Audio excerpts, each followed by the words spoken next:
পর্দার অন্তরালের মা ও ভগ্নীগণ, আমি আপনাদের সামনে কোরআন মাজিদের কয়েকটি আয়াত তেলাওয়াত করেছি। রাসূলুল্লাহ সাল্লাল্লাহু আলাইহি ওয়াসাল্লামের বাণীর মধ্য হতে কয়েকটি হাদিস পেশ করেছি। এর আলোকে আজকে আমার আলোচনার বিষয়, জাহান্নামের আগুন থেকে নিজে বাঁচুন, পরিবারকে বাঁচান। নিজে বাঁচুন, পরিবারকে বাঁচান। কি থেকে? জাহান্নামের আগুন থেকে।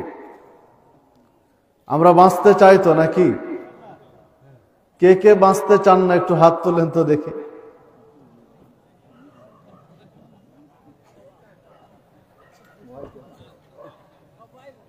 সবাই বাঁচতে চায়। কে কে বাঁচতে চান একটু হাত তোলেন তো দেখি।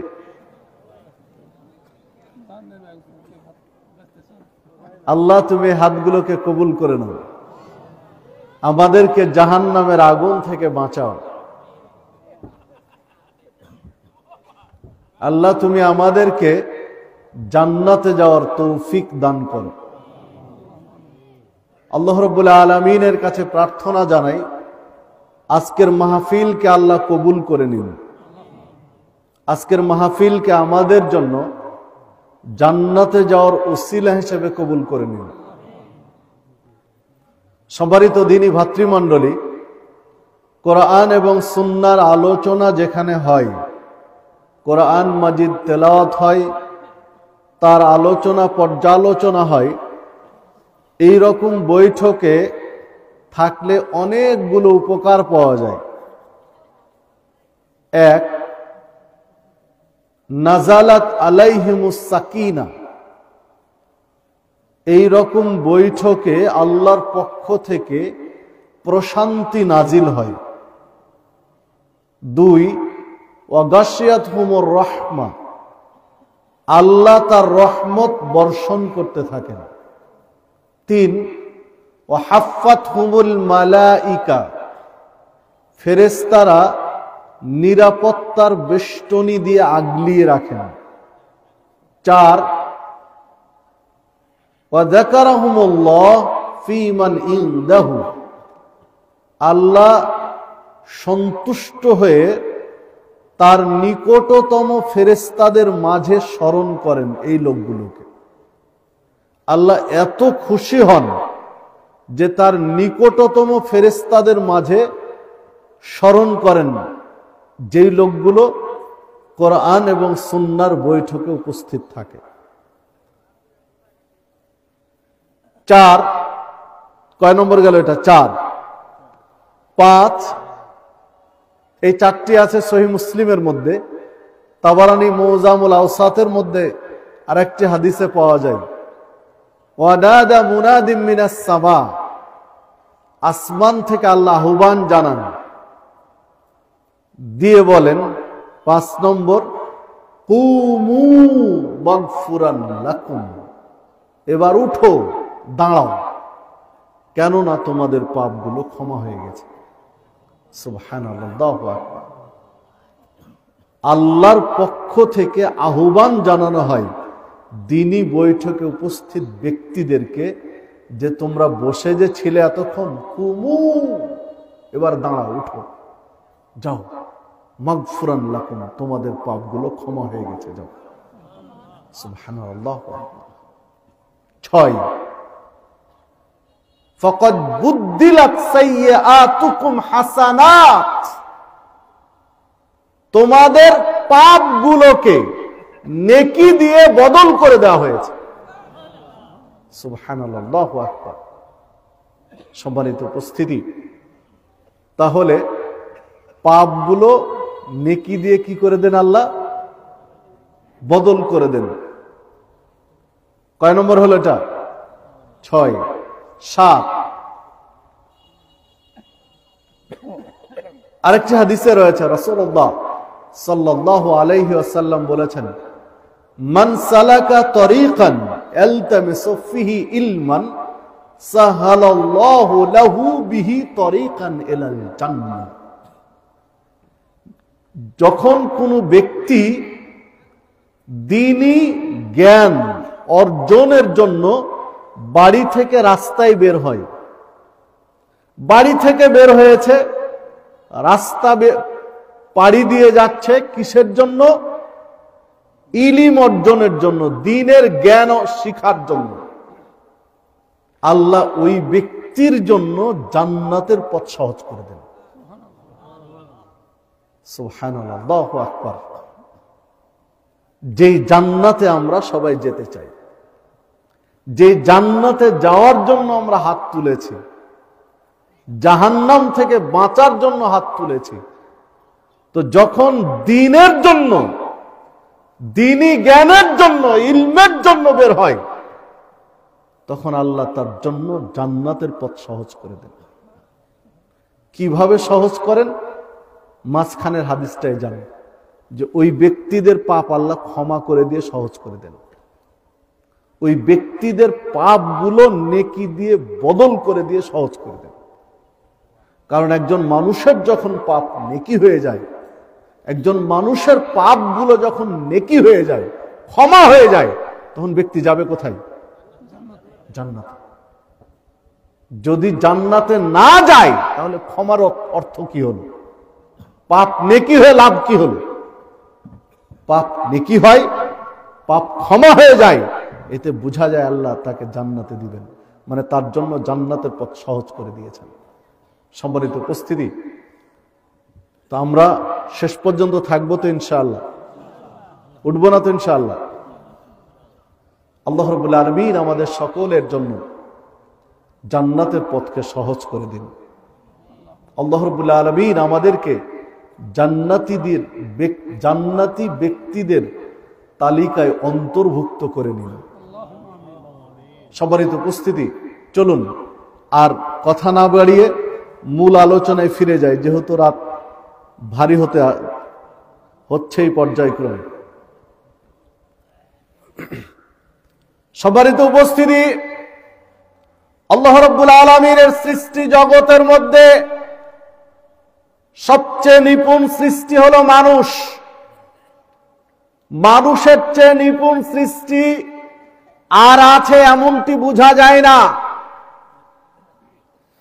কোরআনুল কারীমের সূরা সাদ ৭৫ নম্বর আয়াত আল্লাহ রাব্বুল আলামিন উল্লেখ করেছেন, আদম আলাইহিস সালামকে সৃষ্টি করে ফেরেশতাদেরকে বললেন সিজদা করতে। ফেরেশতারা সিজদা করলেন, করেনি? কে করেনি বলেন তো? ইবলিস করলো না। তখন আল্লাহ রাব্বুল আলামিন ইবলিসকে ধমক দিয়ে বলেছিলেন, ইয়া ইবলিস মা মানাকা আন তাসজুদা লিমা খালাকতু বিয়াদাইয়া। ইবলিস, যাকে আমি দুই হাত দিয়ে সৃষ্টি করলাম, তাকে সিজদা করতে ইবলিস তোকে কে নিষেধ করলো? কে বারণ করলো?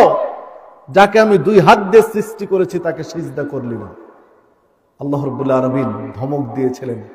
সম্মানিত উপস্থিতি, আল্লাহ রাব্বুল আলামিন তাকে অভিশাপ দিয়ে জান্নাত থেকে বের করে দিয়েছিলেন আল্লাহর নির্দেশ অমান্য করার কারণে। তো যে কথা বলছিলাম, এই আয়াতের মধ্যে বোঝা যায় আল্লাহ দুই হাত দিয়ে মানুষকে সৃষ্টি করেছেন। লিমা খলাকতু বিয়াদাইয়া। তাহলে মানুষ কয় হাতের সৃষ্টি? দুই হাতের সৃষ্টি।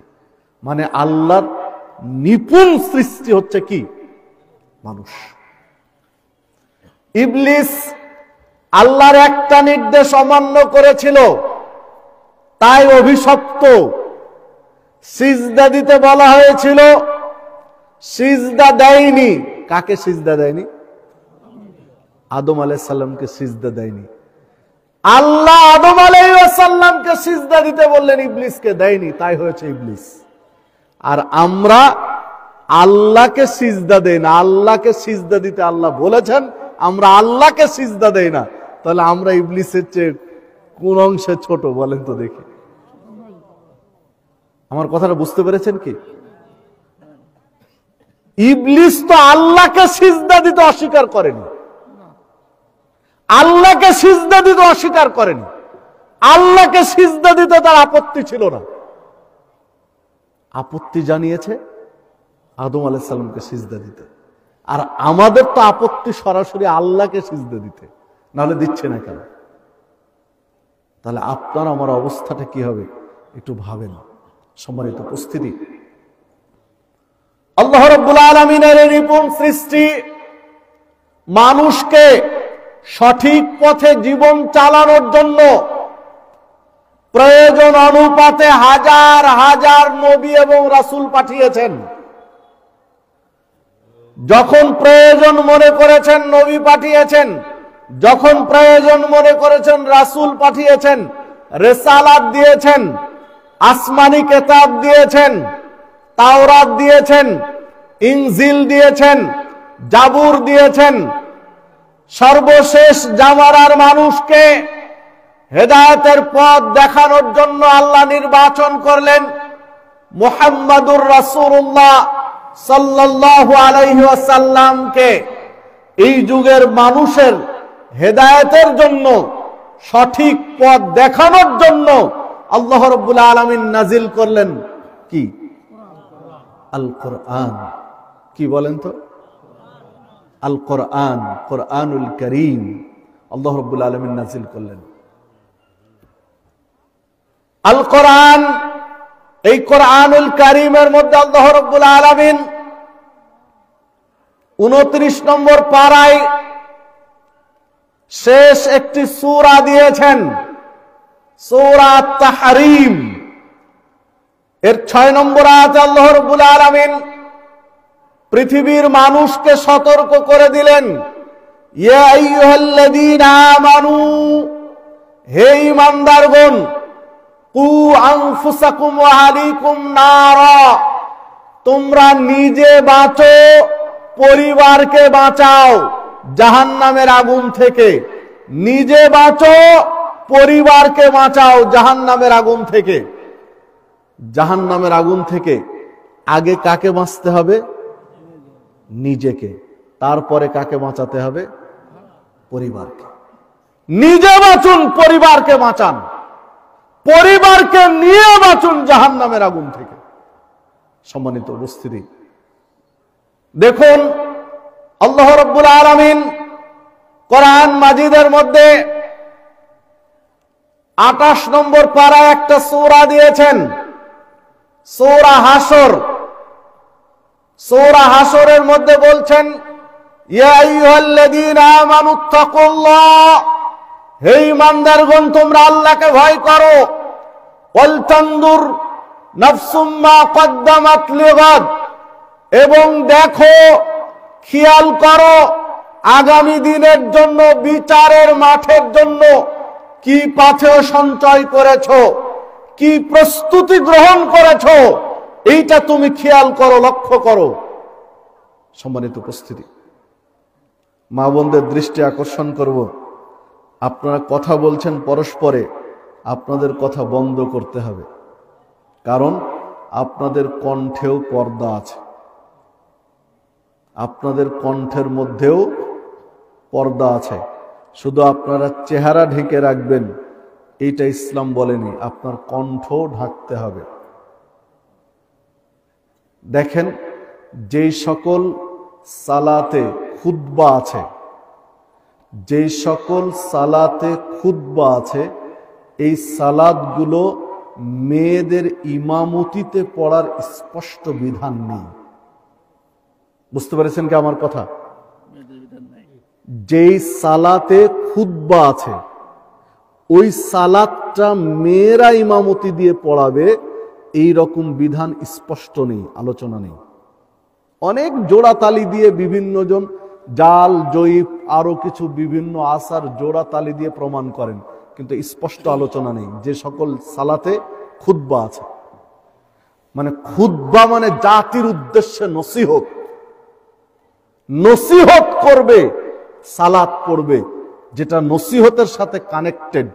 এই সালাত মেয়েদের ইমামতিতে স্পষ্ট আলোচনা নেই। মানে সাউন্ড দিয়ে নসিহত করা লাগে, নসিহত তো মানুষকে শোনানোর জন্য, তাই না? তো সাউন্ড দিয়ে জোরে আওয়াজ করে মানুষের কাছে কণ্ঠ পৌঁছে দিবে, এই সালাদগুলোতে মহিলাদের ইমামতের স্পষ্ট আলোচনা নেই। যেমন ঈদের সালাত, মেয়েদের ইমামতিতে মেয়েরা ইমাম হয়ে মেয়েরাই খুতবা দিয়ে মেয়েরাই জামাত পড়াবে, স্পষ্ট আলোচনা নেই। ঠিক জুমার সালাত, মেয়েরা ইমামতি করবে, মেয়েরা খুতবা দিবে, মেয়েরা জামাতে ইমাম হবে, স্পষ্ট আলোচনা নেই। হ্যাঁ, অক্তিয়াতে হতে পারে, খুতবা নেই, ওই সালাত হতে পারে। সম্মানিত উপস্থিতি, মানে কণ্ঠের ভিতরে তাদের পর্দা আছে, ইঙ্গিত এই আলোচনায় পাওয়া যায়। দেখুন, সালাতে ইমাম হচ্ছেন পুরুষ, পুরুষ মুসল্লি রয়েছে, পিছনে নারী মুসল্লি রয়েছে। ইমাম পুরুষ, তারপরে পুরুষ মুসল্লি, তারপরে নারী মুসল্লি। ইমাম ভুল করেছে, পুরুষ মুসল্লিরা বুঝতে পেরেছেন, ইমামের লোকমা দিবেন কি বলে? সুবহানাল্লাহ, সুবহানাল্লাহ। আওয়াজ যদি পিছন থেকে আসে, ইমাম বুঝতে পারবেন যে আমার ভুল হয়ে গেছে, কি করতে হবে? সংশোধন করে নিতে হবে। কিন্তু মেয়েরা বুঝতে পেরেছেন, মহিলা মুসল্লি বুঝতে পেরেছেন, তারা লোকমা কিভাবে দিবেন? হাততালি। কি দিবেন? হাততালি। সুবহানাল্লাহ বলতে পারবেন? মানে কি? এই হাদিস বিশ্লেষণ করতে গিয়ে মুহাদ্দিসগণ বলছেন, এখানে ইঙ্গিত বহন করে তাদের কণ্ঠে পর্দা আছে। মানে সালাতের মধ্যে, চলন্ত সালাতে তাকবীরে তাহরিমা, পৃথিবীর সব কাজ হারাম হয়ে গেছে তাকবীরে তাহরিমা দেওয়ার সাথে সাথে।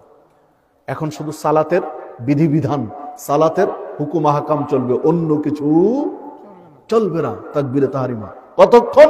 ইলা তাসলিম, সালাম মানে শান্তি, সালাম ফিরিয়ে নিরাপদে আসা পর্যন্ত। যতক্ষণ সালাম না হয়েছে ততক্ষণ তার সব কাজ তার জন্য নিষেধ। তো এইরকম একটা নিরাপত্তা জনিত এলাকা, সবকিছু যখন তার জন্য হারাম, এই রকম জায়গায় একজন নারীকে ইসলাম কথা বলতে দেয়নি। এইরকম একটা অবস্থায় নারীকে সুবহানাল্লাহ বলার পারমিশন দেয়নি। কি দিয়েছে? হাততালি। মানে মুখ দিয়ে সাউন্ড করতে পারবে না, সাউন্ড দিবে হাত দিয়ে। ইমাম বুঝবেন তার কি হয়েছে, ভুল হয়েছে, কি করবেন? সংশোধন করে নেবেন। মানে এতে বোঝা যায় নারীদের কণ্ঠেও পর্দা আছে। যদিও দুর্ভাগ্য, এখন তো নারীরা ওয়াইজিন। আপনাদের বগুড়ারই মনে হয় ওয়াইজ নাকি? ওয়াজকারী নারী হচ্ছে বগুড়ার। আস্তাগফিরুল্লাহ, আস্তাগফিরুল্লাহ আল্লাযী লা ইলাহা ইল্লা হুয়াল হাইয়ুল কাইয়্যুম ওয়া আতুবু ইলাইহি। মাইক দিয়ে ওয়াজ করে বেড়াবেন, এটা নারীদের কাজ না। তো যাজ্ঞে যে কথা বলছিলাম, মা বোনদের দৃষ্টি আকর্ষণ করছে, আপনাদের কণ্ঠ বন্ধ রাখবেন। জাহান্নামের আগুন থেকে আপনাকে আমাকে পরিবার নিয়ে বাঁচতে বলা হয়েছে। আল্লাহ রাব্বুল আলামিন নির্দেশ দিলেন, আগামী দিনের জন্য কি পাঠিয়েছো, কি সঞ্চয় করেছো, একটু খেয়াল করো, লক্ষ্য করো, দেখো। বাস্তবিক আপনার আমার মৃত্যু যদি এখন হয়, আজকে রাতে হয়, এ পর্যন্ত যা আমল করেছি, যা কিছু করেছি, এতটুকু দিয়ে মুক্তি পাবো কিনা, নাজাত পাবো কিনা, আপনার আমার ভাবা দরকার। যে আজকে যদি মৃত্যু হয়ে যায়, তাহলে যা কিছু করেছি এতটুকু যথেষ্ট কিনা একটু চিন্তা করা দরকার। এই নির্দেশ কে দিয়েছেন? আল্লাহ দিয়েছেন। যদি বলেন মৃত্যুর আগে ক্ষমা চেয়ে নিব, মরণের আগে তওবা করে নিব, পাপ ক্ষমা চেয়ে নিব মৃত্যুর আগেই, যদি বলেন, তাহলে এই কাগজটা আপনাদের কাছে পাঠিয়ে দিচ্ছি। কার হিম্মত আছে এই কাগজে একটু লিখে দেন তো? কে লিখতে পারবেন একটু লিখে দেন যে আমি আরো এতদিন বাঁচব। যেহেতু মরণের আগে ক্ষমা চেয়ে নেবেন, ঠিক আছে মেনে নিলাম যে মরার আগে আপনি ক্ষমা চেয়ে নিয়ে পাথর নিয়ে নেবেন, তো আপনি আর কয়দিন বাঁচবেন এটা কে লিখতে পারবেন? একজন সাহস করে হাত তোলেন, তার কাছে কাগজ পাঠাবো। পারবেন? কারো হিম্মত আছে? আগামীকাল পর্যন্ত বাঁচবো, আগামীকাল সন্ধ্যা পর্যন্ত বাঁচবো, এটা বলার ক্ষমতা কারো আছে? সারা পৃথিবীর কারো ক্ষমতা নেই, কারো হিম্মত নেই। তাহলে যেহেতু জানি না যে আপনি আমি কখন মরে যাব, বিধায় আপনাকে আমাকে সব সময় প্রস্তুত থাকতে হবে। যেহেতু জানি না যে আপনার আমার মরণ কখন হবে, বিধায় আপনাকে আমাকে প্রস্তুত থাকতে হবে সব সময়, যে যদি আজকে মরণ হয় যেন আমি নাজাত পাই। আল্লাহ তো সে কথাই বললেন যে অল তানজুর নাফসুম মা কদ্দামাত লিগাদ, তুমি দেখো, খেয়াল করো, লক্ষ্য করো আগামী দিনের জন্য কি পাঠিয়েছ, কি পাথেয় সঞ্চয় করেছ। সম্মানিত উপস্থিতি, আমরা যেহেতু নাজাত পেতে চাই, জাহান্নাম থেকে মুক্তি পেতে চাই, জান্নাতে যেতে চাই, তো জান্নাতে যেতে চাইলে মৌলিক কি কাজ দরকার? স্বাভাবিকভাবেই তো কিছু আমলের কথা বলা আছে, এই আমলগুলো করলে জান্নাত। যেমন মান ক্বারা আয়াতাল কুরসি ইনদা কুল্লি দুবুরে সালাতিন মাকতুবা, যে ব্যক্তি প্রত্যেক ফরজ সালাতের পরে আয়াতুল কুরসি পাঠ করবে, লাম ইয়ামনাহু মিন দুখুলিল জান্নাহ ইল্লাল মাউত, ওই লোকটিকে জান্নাতে যেতে কেউ বাধা দিতে পারবে না মৃত্যু ছাড়া। মরলেই জান্নাতে যাবে যদি কেউ নিয়মিত আয়াতুল কুরসি পাঠ করে প্রত্যেক ফরজ সালাতের পরে, মরলেই জান্নাত। সালাত না পড়ে আয়াতুল কুরসি পড়বো, হবে? সালাত পড়বো না আয়াতুল কুরসি পড়বো, হবে কি? দেখুন রাসূলুল্লাহ সাল্লাল্লাহু আলাইহি ওয়াসাল্লাম বলেছেন, যে ব্যক্তি বলবে সুবহানাল্লাহিল আযীম ওয়া বিহামদিহি, এই তাসবিহ বলার সাথে সাথে জান্নাতে একটা গাছ রোপণ করা হবে। এই লোকটি মারা গেলে ওই গাছের ফল খাওয়ার আল্লাহ সুযোগ দিবেন। সুবহানাল্লাহিল আযীম ওয়া বিহামদিহি, আমি সালাত পড়ব না, শুধু এই তাসবিহটা পড়ব, লাভ হবে? দেখুন রাসূলুল্লাহ সাল্লাল্লাহু আলাইহি ওয়াসাল্লাম বলেছেন, কোন ব্যক্তি যদি আজানের জবাব দেয়, আজান দিচ্ছে মুয়াজ্জিন, আজানের জবাব দেয়, তাহলে এই ব্যক্তিকে আল্লাহ জান্নাতে যাওয়ার সুযোগ দিবেন। আজান দিচ্ছে, আজানের জবাব দিব, কিন্তু সালাত পড়ব না, জান্নাতে যেতে পারবো? দেখুন কোন ব্যক্তি যদি আজানের পরে দরুদে ইব্রাহিম পাঠ করে, এরপরে আজানের দুয়া বলে, তাহলে আল্লাহ রাসূল সাল্লাল্লাহু আলাইহি ওয়াসাল্লাম বলছেন হাল্লাত লাহু শাফাআতি ইয়াউমাল কিয়ামা, ওই ব্যক্তির জন্য কিয়ামতের দিন জান্নাতের সুপারিশ করা আমি নবীর উপরে ওয়াজিব হয়ে যায়। কিন্তু সালাত পড়ব না, আজানের পরে দরুদে ইব্রাহিম পড়ে আজানের জবাব দিব, হবে? এই রকম অনেকগুলো আমলের বিষয় রয়েছে যে ছোট্ট ছোট্ট আমলে জান্নাতের ফয়সালা দেওয়া আছে। এটা বুঝার উপায় কি? এটা বুঝতে হলে সহিহ মুসলিমের একটি হাদিসে যেতে হবে। 119 নম্বর হাদিস সহিহ মুসলিমের। রাসূলুল্লাহ সাল্লাল্লাহু আলাইহি ওয়াসাল্লামকে একজন সাহাবী এসে জিজ্ঞাসা করলেন, ইদা সাল্লাইতুস সালাওয়াতিল মাকতুবাতে, আমি যদি 5 ওয়াক্ত ফরজ সালাত আদায় করি, ফরজ সালাত যদি আমি আদায় করি, অসুমত রমাজান, রমাজানের সিয়াম পালন করি, ওয়া হালালতুল হালালা ওয়া হারামতুল হারামা, আল্লাহ যা হালাল করেছেন তা মেনে চলি, যা হারাম করেছেন তা ছেড়ে দেই, যা হালাল করেছেন মেনে চলি, যা হারাম করেছেন তা বর্জন করি। কয়টা কাজ হয়েছে? 4টা। 1, যদি আমি ফরজ সালাত আদায় করি, 2 যদি আমি ফরজ সিয়াম পালন করি, 3 আল্লাহ যা হালাল করেছেন তা যদি মেনে চলি, 4 তিনি যা হারাম করেছেন তা যদি বর্জন করি। এর চেয়ে বেশি কিছু যদি না করি, আদখুলুল জান্নাহ, আমি কি জান্নাতে প্রবেশ করব? ক্বালা নাআম, আল্লাহ রাসূল সাল্লাল্লাহু আলাইহি ওয়াসাল্লাম বলেন, হ্যাঁ তুমি জান্নাতে প্রবেশ করবে। যে হাদিস সহিহ মুসলিমের। তাহলে এটা একটা উসুল, নীতিমালা পাওয়া গেল।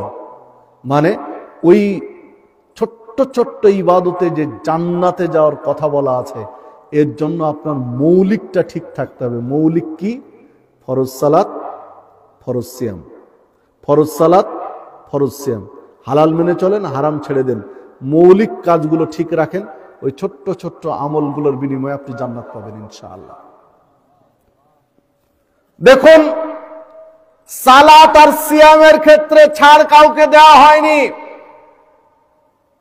অন্যান্য গুলোতে ছাড় আছে, সালাত সিয়ামে ছাড় নেই।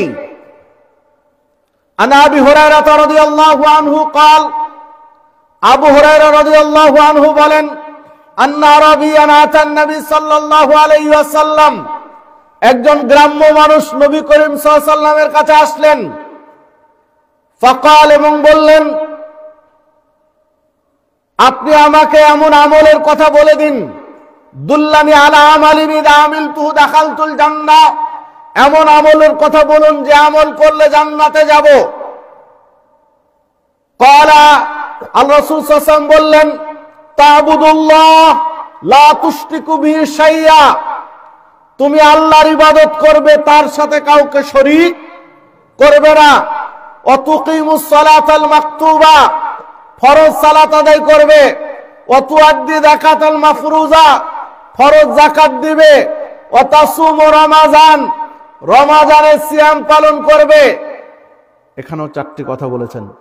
তুমি আল্লাহর জন্য ইবাদত করবে, তার সাথে শরীক করবে না, ফরজ সালাত আদায় করবে, ফরজ সিয়াম পালন করবে, ফরজ যাকাত দিবে। 4টা কথা বলে আল্লাহ রাসূল সাল্লাল্লাহু আলাইহি ওয়াসাল্লাম থেমে গেলেন।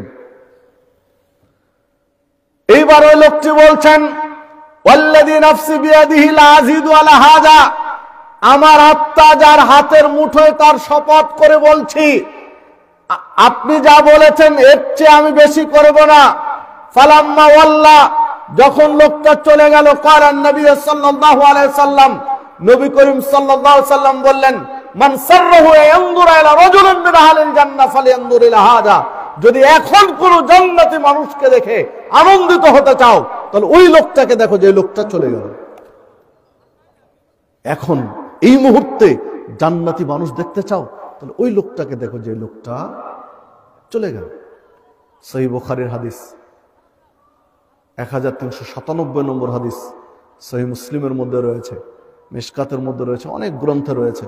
সম্মানিত উপস্থিতি, যে কথা বলছিলাম আগের হাদিসেও জান্নাতে যাওয়ার যে উসুল নীতিমালা বলেছেন, তার মধ্যে মূলটা আছে সালাত এবং কি সিয়াম। এটারও মধ্যে যা আছে কি সালাত এবং সিয়াম। আগেরটায় যাকাতের কথা নেই, এটাতেও যাকাতের কথা আছে, হজ্জের কথা নেই। সম্মানিত উপস্থিতি, মানে সালাত এবং সিয়াম প্রত্যেক মুসলিমের জন্য ফরজ, আপামর মুসলিমের জন্য ফরজ, মানে বালেগ হওয়ার পর থেকে, একটা বয়স হওয়ার পর থেকে।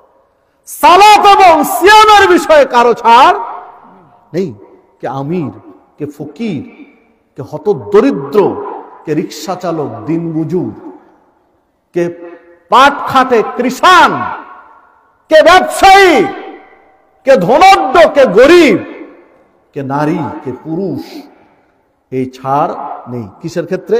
সালাত এবং সিয়াম। সালাত মানে নামাজ, সিয়াম রোজা। এই সালাত আর সিয়ামে ছাড় নেই। ছাড় গিয়ে আছে কোথায়? যাকাত আর হজ। যাকাত এবং হজ সবার উপরে ফরজ নয়, ওটা ব্যক্তি বিশেষে, ওটা একটা স্তরে গেলে, টাকা পয়সার একটা লেভেলে গেলে তখন যাকাত এবং হজ ফরজ। কিন্তু সালাত সবার উপরে, সিয়াম সবার উপরে। এই সালাত এবং সিয়াম থাকতে হবে মূল। এই দুইটা নষ্ট করা যাবে না জান্নাতে যেতে চাইলে। সম্মানিত উপস্থিতি, কিন্তু এই দুইটাই তো আমরা নষ্ট করে ফেলি অনেকে। সালাত সিয়াম, যেইটা প্রতিবন্ধকতা আপনার আমার জন্য প্রতিবন্ধকতা হয়ে দাঁড়াবে, জান্নাতে যাওয়ার জন্য। সম্মানিত উপস্থিতি, তাহলে মূল কয়টা পেয়েছি? জান্নাতে যাওয়ার জন্য মূল যেটা সবার মধ্যে থাকতে হবে, কয়টা পেয়েছি? দুইটা। কি কি বলেন তো? সালাত, সিয়াম। সালাত সিয়ামের আগে আর একটা মূল আছে, কি বলেন তো? কালেমা, ঈমান। এটা সবার উপরে ঈমান। সহিহ মুসলিমের মধ্যে একটি হাদিস রয়েছে, রাসূলুল্লাহ সাল্লাল্লাহু আলাইহি ওয়াসাল্লাম বলেছেন, ইন্নাহু লা ইয়াদখুলুল জান্নাহ ইল্লা মুমিন, নিশ্চয় মুমিন ব্যতীত কেউ জান্নাতে প্রবেশ করবে না, ঈমানদার ব্যতীত কেউ জান্নাতে যাবে না। তাহলে জান্নাতে যেতে হলে এক নম্বর যেটা দরকার সেটা কি? ঈমান। আলহামদুলিল্লাহ বলেন, আলহামদুলিল্লাহ, আলহামদুলিল্লাহ। আল্লাহর সবচেয়ে বড় দয়া আপনার আমার উপরে। আপনার জীবনে যারা এখানে এসেছেন, নারী পুরুষ, আপনাদের প্রত্যেকের জীবনে, আমার জীবনে আল্লাহর পক্ষ থেকে যত অনুগ্রহ আছে, যত দয়া আছে, যত রহমত আছে, তার মধ্যে সবচেয়ে বড় দয়া, সবচেয়ে বড় অনুগ্রহ যে আল্লাহ আপনার আমার নসিবে ঈমান জুটিয়েছেন, আপনাকে আমাকে ঈমান আনার সুযোগ দিয়েছেন। এটা আল্লাহ সবচেয়ে বড় মেহেরবানি। আলহামদুলিল্লাহ, আলহামদুলিল্লাহ। যদি আল্লাহ আপনার আমার তকদিরে ঈমানটা না দিতেন, তাহলে কি অন্যদের মতো বহু ইলার পূজা করে বেড়াতাম? তাই নয় কি? আল্লাহ আপনার আমার উপরে দয়া করেছেন, আলহামদুলিল্লাহ, আপনাকে আমাকে ঈমান আনার সুযোগ দিয়েছেন। ঈমানের পাওয়ার দেখুন, ঈমানের শক্তি দেখুন। আল্লাহ রাসূল সাল্লাল্লাহু আলাইহি ওয়াসাল্লাম বলছেন, মা মিন মুসলিমিন ইয়াতাওয়াদ্দা ফায়ুহসিনু উযুহু, যে কোনো মুসলিম সুন্দরভাবে ওযু করবে, পরিপূর্ণরূপে ওযু করবে, ফায়াকুমু ওয়া ইউসাল্লি রাকাতাইন, এরপরে দাঁড়াবে, 2 রাকাত সালাত আদায় করবে। সুন্দরভাবে ওযু করে দাঁড়িয়ে কয় রাকাত সালাত? 2 রাকাত সালাত আদায় করবে। মুকবিলুন আলাইহিমা বিকলবিহি ওয়া ওয়াজহিহি, এই 2 রাকাত সালাতে তার অন্তর এবং তার চেহারা, শরীর এবং আত্মা পুরোটাই আল্লাহর জন্য মনোনিবেশ করে দিবে। ইল্লা ওয়াজাবাত লাহুল জান্নাহ, আল্লাহ তার জন্য জান্নাত ওয়াজিব করে দিবে। ভাই কয় রাকাত সালাতে? 2 রাকাত সালাতে। সুন্দরভাবে ওযু করে দাঁড়িয়ে দেহ এবং মন, আত্মা এবং চেহারা পুরোটাই যদি আল্লাহর জন্য মনোনিবেশ করে দিতে পারেন মাত্র 2 রাকাত সালাতে, আল্লাহ রাসূল সাল্লাল্লাহু আলাইহি ওয়াসাল্লাম বলেছেন ওর জন্য জান্নাত ওয়াজিব হয়ে যায়। হাদিস সহিহ মুসলিমের। ঈমান না এনে যদি একজন অমুসলিম 2 রাকাত সালাত পড়ে, তাহলে ও কি পাবে? কিছু পাবে? কেন? আপনি 2 রাকাত সালাতে জান্নাত পাবেন, ও কি পাবে? কিছুই পাবে না। এটা হচ্ছে ঈমানের পাওয়ার। মান বানা মসজিদান লিল্লাহি আযজা ওয়া জাল বানাল্লাহু লাহু বাইতান ফিল জান্নাহ, কোন ব্যক্তি যদি আল্লাহর সন্তুষ্টির জন্য মসজিদ নির্মাণ করে দেয়, আল্লাহ ওই ব্যক্তির জন্য জান্নাতে ঘর নির্মাণ করবেন। মসজিদ নির্মাণ করে দিলে আল্লাহ জান্নাতে ঘর নির্মাণ করবেন। একজন মুসলিম 10 টাকা দিয়ে একটা ইট দিয়েছেন, একজন মুসলিম 50 টাকা দিয়ে একটা বদনা দিয়েছেন, একজন মুসলিম 3000 টাকা দিয়ে একটা ফ্যান দিয়েছেন মসজিদে, একজন মুসলিম 600 টাকা দিয়ে 1 ব্যাগ সিমেন্ট দিয়েছেন মসজিদে, ইনশাআল্লাহ আল্লাহ তার জন্য জান্নাতে ঘর দিবেন। একজন অমুসলিম, হিন্দু, খ্রিস্টান, ইহুদি বা অন্য কোনো ধর্মের উনি যদি একাই 50 লাখ টাকা খরচ করে একটা মসজিদ বানিয়ে দেন, তাহলে জান্নাতে কয়টা ঘর পাবেন? কিছুই পাবে না। কেন পাবে না? ঈমান নেই। তাই বিধায় আল্লাহ আপনার আমার উপরে যে ঈমান নেওয়ার সুযোগ দিয়েছেন, আলহামদুলিল্লাহ, এটা সবচেয়ে বড় পাওয়া। তাহলে 1 নম্বর শর্ত জান্নাতে যাওয়ার জন্য কি বলেন তো? ঈমান। 2 নম্বর সালাত, 3 নম্বর সিয়াম। এই 3টা মূল থাকতে হবে। এই 3টা যেন নষ্ট না হয়। এরপরে বেঁচে থাকতে হবে সর্বপ্রথম যেটা, এটা শিরক। বেঁচে থাকতে হবে শিরিক থেকে। শিরিক নষ্ট করে দেয় ঈমানকে। শিরিক থেকে বেঁচে থাকতে হবে। শিরিক থেকে যদি বাঁচতে না পারি জান্নাতে যাওয়া যাবে না। ইন্নাহু মায়ুশরিক বিল্লাহ ফাকাদ হারামাল্লাহু আলাইহিল জান্নাহ। যে ব্যক্তি আল্লাহর সাথে শিরিক করে তার জন্য আল্লাহ জান্নাত হারাম করে দেন। ওয়া মাওয়াহুন নার, জাহান্নাম আবশ্যক করে দেন। ওয়া লিদ যালিমিনা মিন আনসার, এই জালেমের জন্য কোনো সাহায্যকারী থাকে না। মানে শিরিক থেকে বাঁচতে হবে। নানান ধরনের কুসংস্কার, নানান ধরনের শিরিক আপনার আমার মাঝে রয়ে গেছে। এই কুসংস্কারগুলো, এই শিরিকগুলো আপনার আমার জন্য জাহান্নামে যাওয়ার কারণ হয়ে দাঁড়াবে। আল্লাহ রাব্বুল আলামিন বললেন, হে ঈমানদারগণ, তোমরা জাহান্নামের আগুন থেকে বাঁচো, নিজে বাঁচো, পরিবারকে বাঁচাও। তাহলে শিরিক থেকে নিজে বাঁচতে হবে, পরিবারকে বাঁচাতে হবে। শিরিক থেকে নিজে বাঁচুন, পরিবারকে বাঁচান। জান্নাতে যেতে চাইলে নিজে সালাত পড়ুন, পরিবারকে পড়ান। জাহান্নামে যাওয়ার যে কারণগুলো, জান্নাতে যাওয়ার প্রতিবন্ধকতাগুলোর একটা হচ্ছে বেপরদা। নারীদের বেপরদায় রাখলে, নারীরা বেপরদায় থাকলে যখন জাহান্নামে যেতে হয়। রাসূলুল্লাহ সাল্লাল্লাহু আলাইহি ওয়াসাল্লাম বলেছেন, মা তারাকতু বাদি ফিতনাতান আদাররা আলার রিজাল মিনান নিসা। আমি পরবর্তী পুরুষের জন্য নারীর চেয়ে বড় কোনো ফিতনা রেখে যায়নি। পরবর্তী পুরুষদের জন্য যত ফিতনা রয়েছে তার মধ্যে সবচেয়ে বড় ফিতনার নাম হচ্ছে নারী। নারীর চেয়ে বড় কোনো ফিতনা পুরুষের জন্য নেই। আল্লাহ রাসূল সাল্লাল্লাহু আলাইহি ওয়াসাল্লাম ১৫০০ বছর আগে বলেছেন। সহিহ বুখারীর হাদিস ৫০৩৬ নম্বর হাদিস, সহিহ মুসলিমের ৭১২১ নম্বর হাদিস। রাসূলুল্লাহ সাল্লাল্লাহু আলাইহি সাল্লাম বলেছেন, ফাত্তাকুদ দুনিয়া ওয়াত্তাকুন নিসা। নারী থেকে সাবধান, দুনিয়া থেকে সাবধান। নারী এবং দুনিয়া এই দুইটার বিষয়ে সাবধান হও। ফাইন্না ফিতনাতা বানি ইসরাইল কানাত ফিন নিসা। কেননা বানি ইসরাইল যে ফিতনার কারণে ধ্বংস হয়েছে, এই ফিতনাটা শুরু হয়েছিল নারীজনিত ঘটনা দিয়ে। সহিহ মুসলিমের ৭১২৪ নম্বর হাদিস। রাসূলুল্লাহ সাল্লাল্লাহু আলাইহি ওয়াসাল্লাম বলছেন, ইত্তালাতু ফিল জান্নাহ। আমি জান্নাতের দিকে তাকালাম। ফারাআইতু আকতারা আহলিল ফুকারা। জান্নাতে অধিকাংশ গরিব মানুষগুলো দেখলাম। গরিব, ফকির, দরিদ্র মানুষগুলোকে বেশিরভাগ জান্নাতে দেখলাম। ওয়াত্তালাতু ফিন নার। এবার জাহান্নামের দিকে তাকালাম। ফারাআইতু আকতারা আহলিন নিসা। জাহান্নামে দেখলাম অধিকাংশ নারী। নারী আর নারী, অধিকাংশ নারীকে দেখলাম জাহান্নামে। জান্নাতে দেখলাম অধিকাংশ গরিব, জাহান্নামে দেখলাম অধিকাংশ নারী। সহিহ মুসলিমের ৭১১৪ নম্বর হাদিস। সম্মানিত উপস্থিতি, নারীদেরকে জাহান্নামে বেশি দেখেছেন। পুরুষের জন্য সবচেয়ে বড় বিপদ নারী। পৃথিবী থেকে সাবধান, নারী থেকে সাবধান। মানে নারীর বিষয়গুলো ইসলাম কত বড় করে পেশ করলে একটু চিন্তা করেন।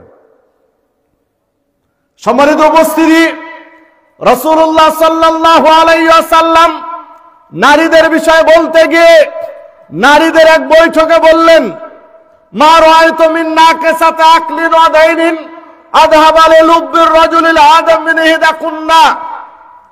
ও নারী, তোমরা পুরুষের চেয়ে বুদ্ধিতে কম, পুরুষের চেয়ে ধর্ম পালনে কম, অথচ একজন শক্তিশালী, শিক্ষিত, সচেতন পুরুষকে একটা নারী যত দ্রুত ঘায়েল করতে পারে, তার বশে আনতে পারে, তার নিয়ন্ত্রণে আনতে পারে, আর কেউ পারে আমি দেখিনি, আমি জানি না। সহিহ বুখারীর ৩০৪ নম্বর হাদিস, সহিহ মুসলিমের ২৫০ নম্বর হাদিস, মিশকাতের মধ্যে পাওয়া যাবে ১৯ নম্বর হাদিস। সম্মানিত উপস্থিতি, আল্লাহ রাসূল সাল্লাল্লাহু আলাইহি ওয়াসাল্লাম নারীদেরকে বললেন, পুরুষের চেয়ে জ্ঞান কম, পুরুষের চেয়ে ধর্ম পালনে কম, অথচ পুরুষকে বিপদগামী করতে, পুরুষকে নিজের নিয়ন্ত্রণে আনতে সবচেয়ে বেশি পারদর্শী কারা? নারী। আল্লাহ রাসূল সাল্লাল্লাহু আলাইহি ওয়াসাল্লাম বলেছেন। উপস্থিত বৈঠকের একজন নারী আল্লাহ রাসূল সাল্লাল্লাহু আলাইহি ওয়াসাল্লামকে জিজ্ঞাসা করেছিলেন যে পুরুষের চেয়ে ধর্ম পালন কম আমাদের, পুরুষের চেয়ে জ্ঞান আমাদের কম। কিভাবে? আল্লাহ রাব্বুল আলামিনের বাণী দিয়ে আল্লাহ রাসূল সাল্লাল্লাহু আলাইহি ওয়াসাল্লাম বললেন যে যদি সাক্ষী পেশ করা লাগে ব্যভিচারের শাস্তি দেওয়ার জন্য, তাহলে 3 জন পুরুষ 4 জন সাক্ষী লাগবে। তো পুরুষ যদি হয় 3 জন, তাহলে নারী লাগবে 2 জন, মানে নারী আর পুরুষ মিলে সাক্ষী। ব্যভিচারের শাস্তি কার্যকর করার জন্য শাস্তি কয়জন সাক্ষী লাগবে? 4 জন। ব্যভিচারের শাস্তি কি? ব্যভিচারের শাস্তি হলো, যদি অবিবাহিত নারী পুরুষ ব্যভিচার করে তাহলে 100 বেঁত মারতে হবে। 100 বেঁত মেরে 1 বছরের জন্য তাকে এলাকা ছাড়া করাতে হবে। সম্মানিত উপস্থিতি, আর বিবাহিত নারী পুরুষ যদি ব্যভিচার করে তাহলে পৃথিবীতে বেঁচে থাকার আর কোনো অধিকার তার নেই। প্রমাণ হয়ে গেলে তার পৃথিবীতে বেঁচে থাকার কোনো সুযোগ নেই। শাস্তি একটাই, সেটা হলো মৃত্যুদণ্ড, রজম। বিবাহিত নারী পুরুষ ব্যভিচার করেছে, প্রমাণ হয়ে গেছে, আর তার বেঁচে থাকার সুযোগ নেই, তাকে হত্যা করতে হবে। তবে এই দায়িত্ব কার? রাষ্ট্রের। এই দায়িত্ব রাষ্ট্রের, মুসলিম খলিফার। মুসলিম খলিফাকে ন্যায়সঙ্গতভাবে উপদেশ দিতে হবে, ন্যায়সঙ্গতভাবে দাবি আদায়ের চেষ্টা করতে হবে, সুসঙ্গতভাবে। যে কথা বলছিলাম, এই সাক্ষী কার্যকর, এই শাস্তি কার্যকর করতে 4 জন সাক্ষী লাগবে। যদি পুরুষ 4 জন হয় আলহামদুলিল্লাহ, সমস্যা নেই। যদি পুরুষ নারী মিলে হয়, পুরুষ সাক্ষী যদি 3 জন হয়, নারী সাক্ষী লাগবে 2 জন, মানে 2 নারী সমান 1 পুরুষের সাক্ষী। পুরুষ 2 জন হয়েছে, তাহলে নারী লাগবে 4 জন, মানে 4 নারীতে 2 সাক্ষী আর 2 পুরুষে 2 সাক্ষী দিয়ে কয় সাক্ষী? 4 সাক্ষী। কিন্তু মানুষ কয়জন হয়ে গেল? 6 জন। 6 জনে 4 সাক্ষী। আল্লাহ রাসূল সাল্লাল্লাহু আলাইহি ওয়াসাল্লাম বুঝালেন, তোমাদের বুদ্ধি যদি কম না হবে তো আল্লাহ কেন নারীর সাক্ষীর ক্ষেত্রে 2 জন সমান 1 পুরুষের সাক্ষী কেন করলেন? মানে তোমাদের বুদ্ধি কম। দ্বিতীয়ত বললেন যে দেখো, তোমাদের প্রত্যেক মাসে একটা সমস্যা হয়, ওই সমস্যার কয়দিন তোমাদের সালাত পড়া লাগে না। কিন্তু পুরুষের এই রকম কোনো ক্ষেত্র নেই যে সালাত পড়া লাগবে না। একজন নারী তার প্রত্যেক মাসের যে সমস্যা, এই সমস্যায় পড়লে সালাত মাফ। আর একজন পুরুষ যে অসুস্থই হোক না কেন, তার বিবেক যদি ঠিক থাকে, সুস্থ যদি থাকে, জ্ঞান থাকে, তাহলে তাকে সালাত পড়তে হবে।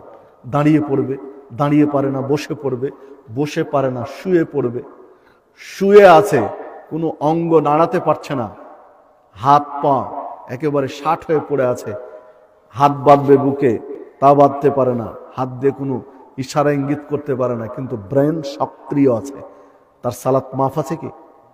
সালাত পড়তে হবে। শুয়ে শুয়ে কল্পনায় ধরে নিবে এখন কওমাতে আছি, এখন রুকুতে আছি, এখন সিজদাতে আছি, সে অনুযায়ী সিজদার দোয়া, রুকুর দোয়া ইত্যাদি দোয়াগুলো পড়বে। সালাত মাফ নেই। পুরুষের সালাত মাফ নেই, কিন্তু নারীর সালাত মাফ আছে। যদি মাসে 3 দিন সালাত মাফ হয়, তাহলে বছরে 1 মাসেরও বেশি সালাত নেই তার, তাই না? 3 বারং 36, মানে মাসে 3 দিন যদি সালাত পড়া না লাগে, তাহলে 12 মাসের মধ্যে 1 মাস তার সালাত পড়া লাগেনি। যদি একজন নারী 70 বছর বাঁচে, তাহলে 60 বছর তার সালাতের জীবন। 60 বছরের মধ্যে 5 বারং 60, মানে প্রায় 5 বছর তার সালাত পড়া লাগেনি। আমি বোঝাতে পারলাম কি? আল্লাহ রাসূল সাল্লাল্লাহু আলাইহি ওয়াসাল্লাম বুঝালেন ছোট্ট একটু উদাহরণ দিয়ে, যে তোমাদের সালাত আল্লাহ ছেড়ে দিয়েছেন, ছাড় দিয়েছেন, পুরুষের দেয়নি। এটা হচ্ছে তোমাদের দ্বীনের মানে নোকসান, ঘাটতি। তারপরও একজন পুরুষকে নিজের নিয়ন্ত্রণ করার মতো সবচেয়ে বেশি পাওয়ার আছে কার? নারীর। সম্মানিত উপস্থিতি, মানে নারীর বিষয়ে আল্লাহ রাসূল সাল্লাল্লাহু আলাইহি ওয়াসাল্লাম আপনাকে আমাকে সতর্ক করলেন, নারীর বিষয়ে আপনাকে আমাকে সাবধান করলেন। রাসূলুল্লাহ সাল্লাল্লাহু আলাইহি ওয়াসাল্লাম বলেছেন, আল মারাতু আওরাতুন ফাইদা খরাজাত ইস্তাশরাফা শয়তান। নারী হচ্ছে ঢেকে রাখা বস্তু, ঢেকে রাখতে হবে। কেননা যখনই বাড়ি থেকে বের হয় শয়তান তাকে নগ্নতার প্রতি উস্কিয়ে দেয়, ক্ষিপ্ত করে তোলে, নারীকে উস্কানি দিতে থাকে, অসহসা দিতে থাকে, কুমন্ত্রণা দিতে থাকে। একটু সেজে গুজে বের হও, মেকআপ করে বের হও, ছোট পোশাক পরে বের হও, পাতলা পোশাক পরে বের হও। এই উস্কানিগুলো দেয় কে? শয়তান। সম্মানিত উপস্থিতি, এই জন্যই দেখেন নারীরা বাড়িতে থাকলে যত শালীন ভাবে থাকে, বাহিরে গেলে আরো অশালীন হয়। বাড়িতে থাকলে মোটামুটি তাও শরীর ঢেকে থাকে, আর বাহিরে গেলে শরীর বের করে বের হয়।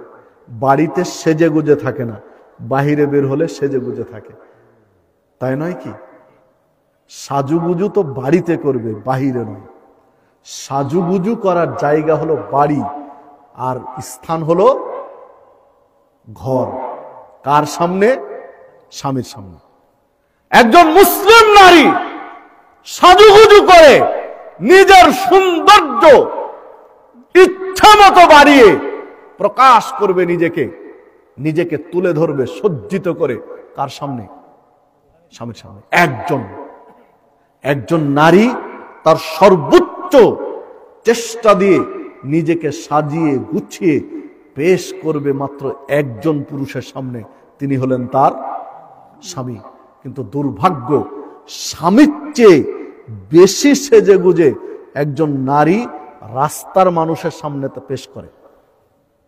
দেখেন, স্বামীর কাছে সাজে বিয়ের সময় 2, 4, 5 দিন, 7 দিন, 1 সপ্তাহ, 1 মাস, শেষ। আর সাজার প্রয়োজন মনে করে না। সাজুগুজু করে রাস্তার মানুষের জন্য, সাজুগুজু করে মার্কেটে যাওয়ার সময়, সাজুগুজু করে বেড়াতে যাওয়ার সময়।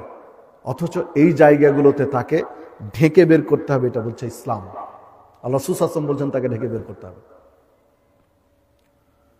রাসূলুল্লাহ, এই হাদিস তিরমিজির 1173 নম্বর হাদিস, তিরমিজির।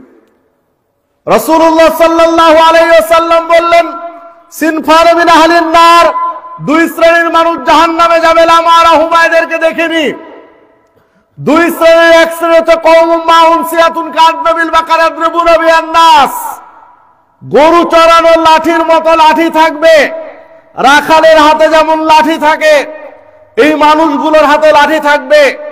অন্যায়ভাবে মানুষকে পিটাবে, এমনিতেই মানুষকে মারবে, অন্যায়ভাবে মানুষকে মারবে। এই মানুষগুলো অন্যায়ভাবে যদি কেউ কাউকে মারে, তাহলে এই মানুষগুলো যাবে কোথায়? জাহান্নামে। 2, যেটা এখনকার আলোচনার সাথে সম্পৃক্ত, নেসাউন কাসিয়াতুন আরিয়া মুমিলাতুন মায়রা রুসুন নাকাসনিমাতিল বুখতিল ওয়াইলা লা ইয়াদখুলুল জান্নাহ ওয়া লা ইয়াজিদনা রিহাহা। এমন নারী, যে নারী পোশাক পরে নগ্ন থাকে, পোশাক পরার পরে দেহের অঙ্গ প্রত্যঙ্গ দেখা যায়, অন্যকে নিজের দিকে আকৃষ্ট করে, নিজে অন্যের দিকে আকৃষ্ট হয়। লা ইয়াদখুলুল জান্নাহ ওয়া লা ইয়াজিদনা রিহাহা। এই নারী জান্নাতে যাবে না, জান্নাতের সুগন্ধি তার কপালে জুটবে না। অথচ জান্নাতে যেতে 70 বছর লাগবে। একটা দ্রুতগামী যানবাহনে জান্নাতে যেতে 40 বছর লাগবে। একটা দ্রুতগামী যানবাহনে জান্নাতে যেতে 70 বছর লাগবে। একটা দ্রুতগামী যানবাহনে জান্নাতে যেতে 100 বছর লাগবে। এত দূর থেকে জান্নাতের সুগন্ধি পাওয়া যাবে। সম্মানিত উপস্থিতি, একজন জর্দাখোর যখন মসজিদে ঢুকে, তখন মসজিদের মুসল্লিরা কম বেশি টের পায় যে একটা গন্ধ ঢুকলো, পায় না? একটা ঘরের মধ্যে 5 জন 7 জন ব্যক্তি বসে আছেন, একজন মানে প্রচুর পরিমাণে বিড়ি খায়। এই বিড়িখোর ঘরে ঢুকলেই গোটা ঘরটা একটা গন্ধ ছড়িয়ে যায়, ছড়ায় না? একটা বিড়িখোরের সামনে যখন এসে দাঁড়াবেন, সালাম মুসাফা করার আগেই তার বিড়ির গন্ধ পাওয়া যায়, যায় না? জর্দার গন্ধ পাওয়া যায়, গুলের গন্ধ পাওয়া যায়। কাছে আসার সাথে সাথে বোঝা যায় এই লোকটা বিড়ি খায়, বোঝা যায় না? সম্মানিত উপস্থিতি, মানে বিড়ির গন্ধ 3, 4, 5, 6 হাত দূর থেকে পাওয়া যায় খাওয়ার পরে। আর খাচ্ছে এই গন্ধ 2, 4, 20, 30, 40 হাত 50 হাত দূর থেকে পাওয়া যায় যে আশপাশে কেউ বিড়ি খাচ্ছে। বুঝাতে পারলাম কি? সম্মানিত উপস্থিতি, মানে প্রত্যেকটা ঘ্রাণ, সুঘ্রাণ কিংবা দুর্গন্ধ বেশ একটা দূর থেকে পাওয়া যায়।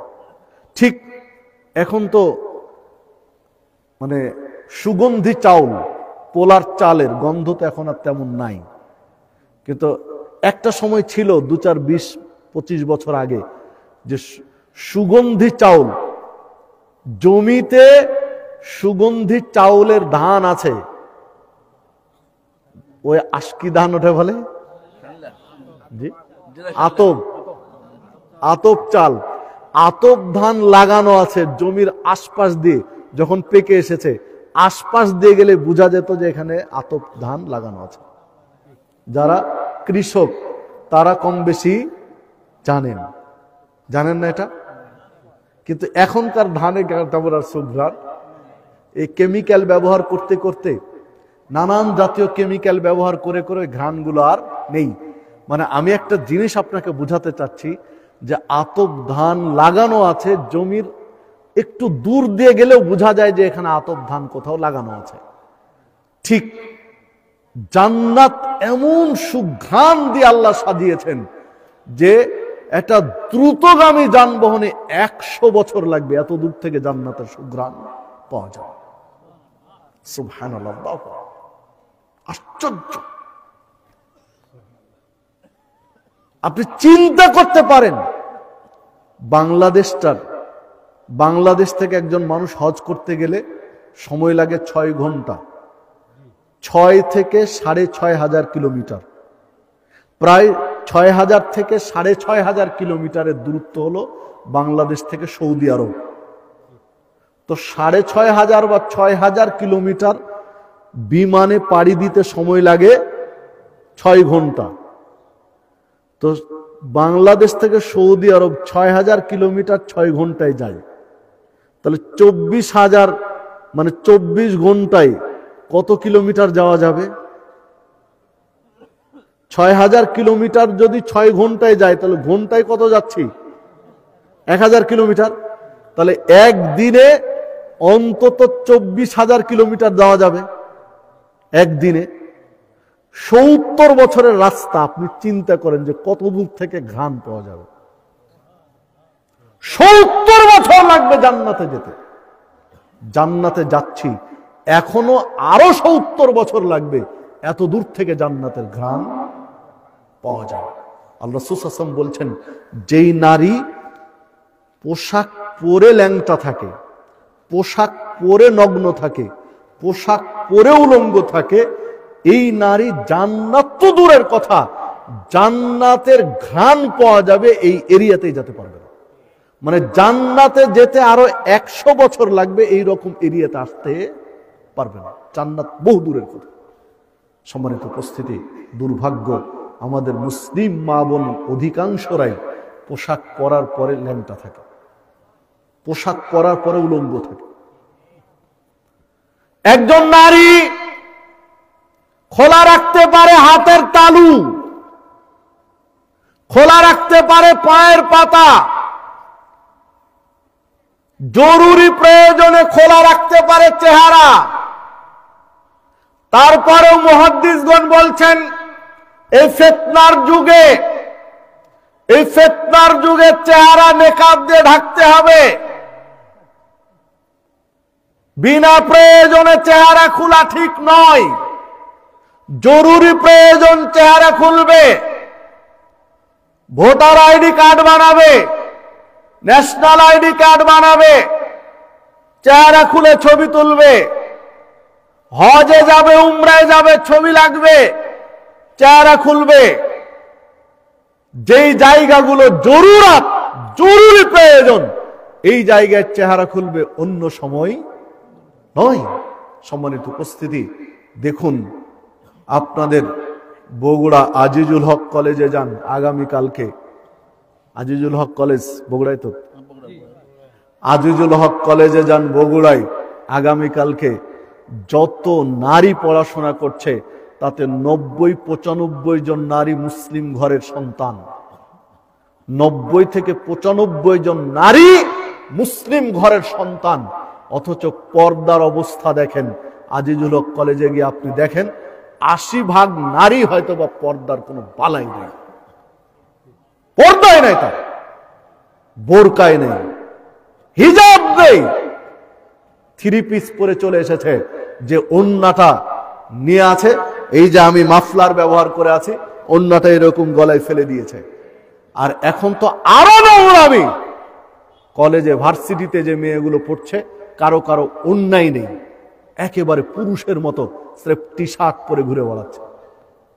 সম্মানিত উপস্থিতি, অথচ খোঁজ নিয়ে দেখেন তার বাবা মুসলিম, খোঁজ নিয়ে দেখেন তার মা মুসলিম, খোঁজ নিয়ে দেখেন তার দাদা মুসলিম, খোঁজ নিয়ে দেখেন তার নানা মুসলিম, মানে মা বাবা উভয় কুল মুসলিম, অথচ তার বোরকা দূরের কথা, তার হিজাব দূরের কথা, তার অন্যায় নেই।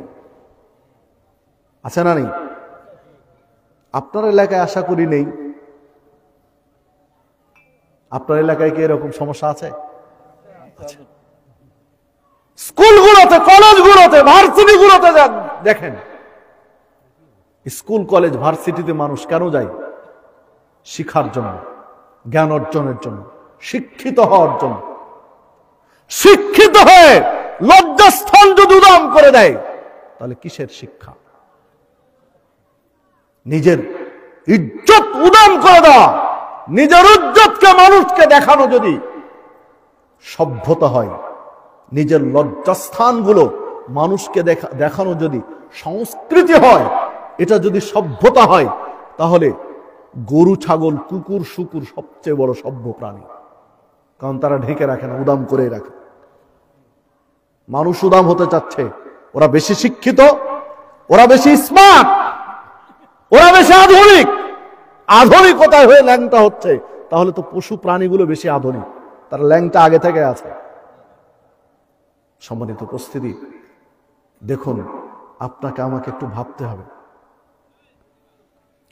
জাহান্নাম থেকে পরিবারকে বাঁচাতে বললেন, নিজেকে বাঁচতে বললেন। রাসূল সাল্লাল্লাহু আলাইহি ওয়াসাল্লাম বললেন, পোশাক পরে নগ্ন থাকলে জান্নাতে তো যাবে না, জান্নাতের ধারে কাছেও যাবে না, 100 বছরের নিকটেও যেতে পারবে না। সহিহ মুসলিমের 7376 নম্বর হাদিস। তাহলে যে সকল নারী বেপর্দায় থাকে তাদের স্থান হলো কোথায়? জাহান্নাম।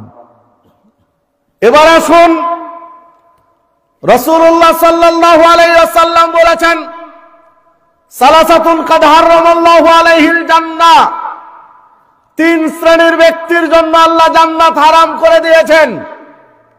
3 শ্রেণীর ব্যক্তির জন্য জান্নাত হারাম। 3 শ্রেণীর এক শ্রেণী হচ্ছে আদ-দায়ুস আল্লাযী ইউকিররু ফি আলিল খাবাস, দায়ুস যে তার পরিবারে বেপরদায় থাকার সুযোগ দিয়েছে। যে পুরুষ, যে অভিভাবক, যে মালিক তার অধীনস্থ নারীদেরকে বেহাইপনা করার, বেপরদার থাকার সুযোগ দিয়েছে, এই পুরুষ হচ্ছে দায়ুস, এর জন্য জান্নাত হারাম। নাসাইর মধ্যে হাদিসটি পাবেন এবং হাদিস সহিহ।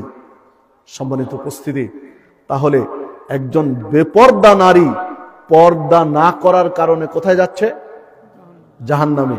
আর একজন পুরুষ তার অধীনস্থ নারীকে পর্দা না করানোর কারণে জাহান্নামে যাচ্ছে। একজন পর্দা না করার কারণে জাহান্নামে, আর একজন পর্দা না করানোর কারণে জাহান্নামে।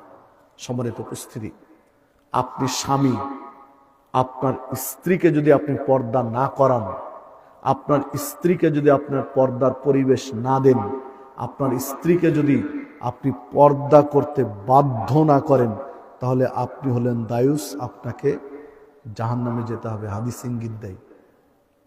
আপনি বাবা, আপনার অধীনে মেয়ে আছে, আপনার অধীনে স্ত্রী আছে। মেয়ে এবং আপনার স্ত্রী, কন্যা এবং আপনার স্ত্রী, দুইজনই এখন আপনার দায়িত্বে। এই দুইজনকে পর্দা করাতে হবে, এটা আপনার জিম্মেদারি, আপনার দায়িত্ব। যদি না করান তাহলে আপনি দায়ুস। দেখুন, বাবা মারা গেছে, প্রাপ্তবয়স্ক বড় ছেলে, তার বোন আছে, এখন ভাইয়ের জিম্মেদারি বোনের বিয়ে না হওয়া পর্যন্ত বোনকে পর্দা করাতে হবে। এটা ভাইয়ের জিম্মেদারি। প্রাপ্তবয়স্ক ছেলে, তার অধীনে যদি বোন থাকে, তাহলে এখন অভিভাবক ভাই, তাকে পর্দা করাতে হবে। সম্মানিত উপস্থিতি, একটা মানুষ মারা গেছে, তার কোনো ছেলে নেই, শুধু মেয়ে রেখে গেছে, একটা দুইটা তিনটা কন্যা সন্তান রেখে গেছে, তাহলে এখন তার অভিভাবককে জিম্মেদারি কি হবে? তার দাদা থাকলে দাদা, দাদা না থাকলে চাচা, চাচা না থাকলে চাচাতো ভাই, এইভাবে পর্যায়ক্রমে। যে কথা বলছিলাম, পর্দা জরুরি একটি বিধান। যেই বিধান লঙ্ঘিত হলে, যেই বিধান পালন না হলে, যে পালন করে না, পালন না করার কারণে জাহান্নামে যায়, আর যে দায়িত্বশীল পালন করায় না, পালন না করানোর কারণে জাহান্নামে যায়। আল্লাহ বললেন, কু আনফুসাকুম ওয়া আহলিকুম নারা, নিজেরা জাহান্নামের আগুন থেকে বাঁচো, পরিবারকে বাঁচাও। মানে পরিবারে পর্দা না থাকলে নিজেও বাঁচা কঠিন, পরিবারকে বাঁচানো কঠিন। তাহলে পর্দা করতে হবে। বুঝাতে পারলাম কি? পর্দা করাতে হবে, পর্দা করতে হবে, পর্দা করাতে হবে। এটা জরুরি জিম্মেদারি। ছেলে মেয়েকে পড়াবেন, পড়ান, সমস্যা নেই, তবে পর্দা করে। সম্মানিত উপস্থিতি, যে কথা বলছিলাম, রাসূলুল্লাহ সাল্লাল্লাহু আলাইহি ওয়াসাল্লাম মেয়েদের জন্য জান্নাতে যাওয়ার সহজ রাস্তা বললেন। ইদা সাল্লাতিল মারআতু খামসাহা, নারীরা যদি 5 ওয়াক্ত সালাত পড়ে, ওয়া সামাত শাহরাহা, রমজানের সিয়াম পালন করে, ওয়া আতাত মালাহা, স্বামীর খেদমত করে, ওয়া আহসানাত ফারজাহা, লজ্জাস্থানের হেফাজত করে তথা পর্দা করে, 5 ওয়াক্ত সালাত পড়ে, ফরজ সিয়াম পালন করে, স্বামীর খেদমত করে আর পর্দা করে, এই 4টা কাজ যদি নারীরা করতে পারে, কিলা লাহা, বিচারের মাঠে নারীকে বলা হবে, উদখুলিল জান্নাহ মিন আইয়্যা আবওয়াবিল জান্নাতি শিইতে, জান্নাতের সব দরজা তোমার জন্য খোলা আছে, যেটা দিয়ে খুশি তুমি জান্নাতে প্রবেশ করো। সম্মানিত উপস্থিতি, নাসাই কুবরার মধ্যে হাদিসটি রয়েছে এবং তাহকিক করতে গিয়ে শেখ আলবানী হাদিসটিকে সহিহ বলে উল্লেখ করেছেন। দেখুন, নারীরা 5 ওয়াক্ত সালাত, ফরজ সিয়াম, ওই দুইটা আবার এসেছে। জান্নাতে যাওয়া মানে কি? সালাত আর সিয়াম, ছাড় নেই। জান্নাতের কথা এসেছে, যখনই জান্নাতের কথা এসেছে দেখেন ওই দুটো আছে, সালাত এবং সিয়াম, মানে ছাড় নেই। সালাত আর সিয়ামের ছাড় নেই। জান্নাতের কথা বলছেন, জান্নাতে যাবে একজন নারী, প্রথমে নিয়ে আসলেন সালাত, তারপরে সিয়াম, তারপরে বাকি দুইটা, স্বামীর খেদমত এবং পর্দা। এই 4টা কাজ নারীরা করলে তাদের জান্নাতে সব দরজা খুলে দেওয়া হবে। সম্মানিত উপস্থিতি, মা বোনদের দৃষ্টি আকর্ষণ করব, আপনার জন্য জরুরি জিম্মেদারি সালাত, সিয়াম, স্বামীর খেদমত এবং পর্দা। বর্তমান সময়ে অধিকাংশ নারী স্বামীর খেদমত করতে চায় না, যথোপযুক্ত ভাবে করে না, করে দায় সারা, ইল্লা মাশাআল্লাহ, কিছু তো ব্যতিক্রম আছেই। সম্মানিত উপস্থিতি, স্বামীকে যদি নিজের জন্য যথেষ্ট মনে না করে, নাসাইর মধ্যে একটি হাদিস রয়েছে, আল্লাহ রাসূল সাল্লাল্লাহু আলাইহি ওয়াসাল্লাম বলছেন, যে নারী স্বামীকে নিজের জন্য যথেষ্ট মনে না করবে, যে নারী স্বামীর কৃতজ্ঞতা প্রকাশ না করবে, ওই নারীর দিকে আল্লাহ রহমতের দৃষ্টিতে তাকাবেন না, রহমতের দৃষ্টিতে তাকাবেন না। যদি স্বামীর দিক খেদমত না করে, স্বামীকে নিজের জন্য যথেষ্ট মনে না করে, স্বামীর কৃতজ্ঞতা স্বীকার না করে। অন্য হাদিসে বলেছেন রাসূলুল্লাহ সাল্লাল্লাহু আলাইহি ওয়াসাল্লাম, আল্লাহ ওই নারীর উপরে সন্তুষ্ট হন না যেই নারীর উপরে স্বামী সন্তুষ্ট থাকে না। স্বামী যদি সন্তুষ্ট না হয় নারীর উপরে, তাহলে আল্লাহ সন্তুষ্ট হন না।